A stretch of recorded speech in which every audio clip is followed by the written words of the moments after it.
इस समय श्री अवध किशोर त्रिपाठी जी हैं, जो कि पूर्व मंडल अध्यक्ष गौरंगी वार्ड के प्रभारी भी हैं। और अवध किशोर त्रिपाठी जी वार्ड नंबर 1 से बीजेपी की पार्टी की तरफ से दावेदारी के टिकट की दावेदारी में हैं और इनको पहचानने की आवश्यकता नहीं है, इनकी पहचान की आवश्यकता नहीं है। नरला क्षेत्र में त्रिपाठी जी को सभी जानते हैं, इन्होंने अपने कार्यों से एक अलग पहचान बनाई है। आइए जानते हैं त्रिपाठी जी से। त्रिपाठी जी, आपको अगर पार्टी टिकट दे देती है और वार्ड नंबर 1 की जनता भी आपको आशीर्वाद दे देती है, आशीर्वाद के रूप में आपको जिता करके पार्षद के पद पर आपको MCD जोन में भेज देती है, तो पहली प्राथमिकता आपकी क्या है? ऐसी क्या समस्या है नरला जोन की जिससे आप वाकिफ हैं? आप भी काफ़ी दिनों से इस चीज़ को देख रहे हैं, तो उसमें क्या ऐसी प्राथमिकता आपकी, थोड़ा उसको बताएंगे? देखिए, सबसे पहले तो आपके चैनल को बहुत बहुत धन्यवाद, बधाई। देखिए, पहली प्राथमिकता किसी भी जनप्रतिनिधि की होनी चाहिए जो वहाँ की मूलभूत सुविधाएँ हैं। जैसे नगर निगम की सबसे पहली प्राथमिकता होती है साफ सफाई की, नाले नालियों की साफ सफाई की। जन आकांक्षाओं के अनुरूप जो नगर निगम की व्यवस्था है उसके अनुरूप तत्परता से, निरंतरता में तत्परता के अनुसार हर जनप्रतिनिधि का कार्य करने का अपना एक नज़रिया होना चाहिए। और पहली प्राथमिकता लोगों की साफ सफाई, क्योंकि नगर निगम साफ सफाई की पहली प्राथमिकता रखता है, तो ये पहली प्राथमिकता हर जनप्रतिनिधि की होनी चाहिए कि जो जिस हम वार्ड में रह रहे हैं, जिस जगह पे रह रहे हैं, उस वार्ड के लोगों को कोई समस्या की, साफ सफाई की कोई कमी ना हो। जी, पहली प्राथमिकता यही होती है। जी, आपकी यही प्राथमिकता है कि साफ सफाई पर ज़्यादा जोर दिया जाएगा, समस्याओं पर ज़्यादा ध्यान दिया जाएगा। जी बिल्कुल, समस्याएं जो जन आकांक्षाओं के अनुरूप जो जनप्रतिनिधि काम नहीं करता है, जी, उसको जनप्रतिनिधि कहलाने का कोई हक नहीं होता है। जी, तो जनप्रतिनिधि तो वही है जिस क्षेत्र का जनप्रतिनिधि है, जिस जगह का जनप्रतिनिधि है, वो क्षेत्र में अगर गंदगी है तो उसकी जिम्मेदारी उस क्षेत्र के जनप्रतिनिधि की होती है। जी, और अगर नगर निगम की पहचान है साफ सफाई व्यवस्था सुदृढ़ मजबूत करने के लिए, लोगों की समस्याओं को दूर करने के लिए, यह नगर निगम की अपनी व्यवस्था है। त्रिपाठी जी, अभी आम आदमी पार्टी के नेता कार्यकर्ता सभी इसी बात को मुद्दे बना करके चल रहे हैं कि MCD में भ्रष्टाचार बहुत ज़्यादा है, बहुत भ्रष्टाचार MCD में है, और भ्रष्टाचार के बारे में आपका क्या कहना? देखिए, ये मिथ्या आरोप है आम आदमी पार्टी का। आप जानते हैं जिस आंदोलन से आम आदमी पार्टी का उदय हुआ था, उस आंदोलन के जो मुखिया थे अन्ना हजारे जी, जो आंदोलन उन्होंने शुरू किया था जन लोकपाल बिल पे, जन लोकपाल बिल पे आज तक कभी आम आदमी पार्टी ने कभी चर्चा करी है क्या? दिल्ली में आप बता दें मुझे, कभी चर्चा करी है क्या?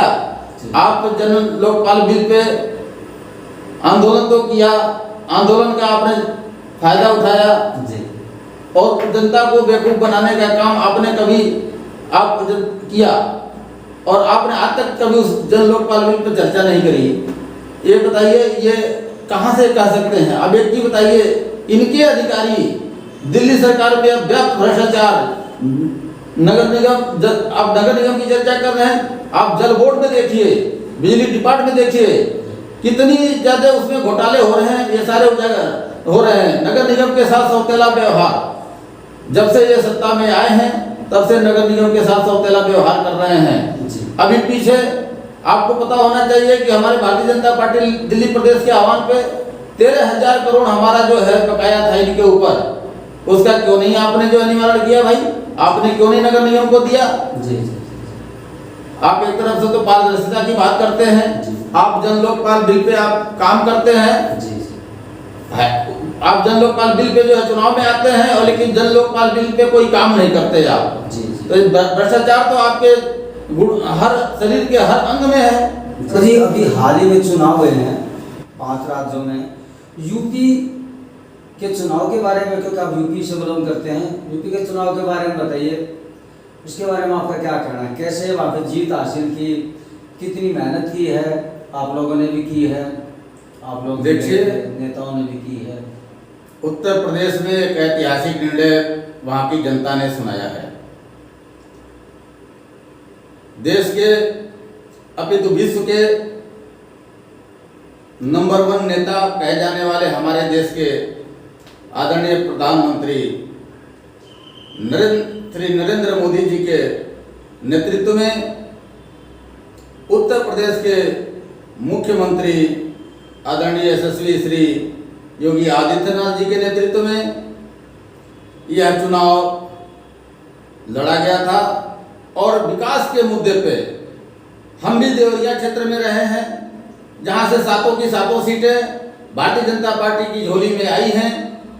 वहां के मतदाताओं को, उत्तर प्रदेश के सभी मतदाताओं को हम आभार व्यक्त करते हैं और धन्यवाद करते हैं, जिन्होंने विकास के मुद्दे पे, जिन्होंने भ्रष्टाचार के मुद्दे पे, जिन्होंने सुशासन के मुद्दे पे भारतीय जनता पार्टी की सरकार बनाने में अपना महत्वपूर्ण योगदान दिया है। आप जानते हैं कि 2017 से पहले उत्तर प्रदेश में माफियाओं का राज हुआ करता था। आज वो माफिया बिलों में घुसे हुए हैं और जो बिल से बाहर आ रहे हैं वो कुचल दिए जा रहे हैं। ये योगी जी की अपनी एक कार्यशैली है, कार्य पद्धति है। जनता खुश है तो सारा समाज खुश है, और सारा समाज खुश है तो देश खुश है, और देश तरक्की पे चलेगा। इसी में हम सबकी खुशी है कि योगी जी और प्रधानमंत्री जी के नेतृत्व में उत्तर प्रदेश का विकास निरंतर रूप से चल रहा है। वहाँ पे 2017 से पहले वहाँ पे औद्योगिक इकाइयों को खोलने के लिए व्यापारी वर्ग जो है सोचता था कि मैं उत्तर प्रदेश में निवेश करूं कि ना करूं। आज उत्तर प्रदेश में खुल करके, चाहे वो पूर्वांचल में हो, चाहे आप पश्चिमांचल में, पश्चिम क्षेत्र नोएडा, अन्य अलीगढ़, अन्य क्षेत्रों में आप लीजिए, खुल करके व्यापारी निवेश कर रहे हैं। मल्टीनेशनल कंपनियां भी उत्तर प्रदेश में निवेश कर रही हैं कि जिससे क्षेत्र की जनता को सीधा लाभ पहुंचेगा, वहां रोजगार मिलेगा। और इससे बढ़िया काम क्या हो सकता है? आपने देखा कोरोना काल में आदरणीय प्रधानमंत्री नरेंद्र मोदी जी ने, आदरणीय श्री मुख्यमंत्री श्री योगी आदित्यनाथ जी ने कोरोना काल में उत्तर प्रदेश में किसी जनता को कष्ट नहीं होने दिया।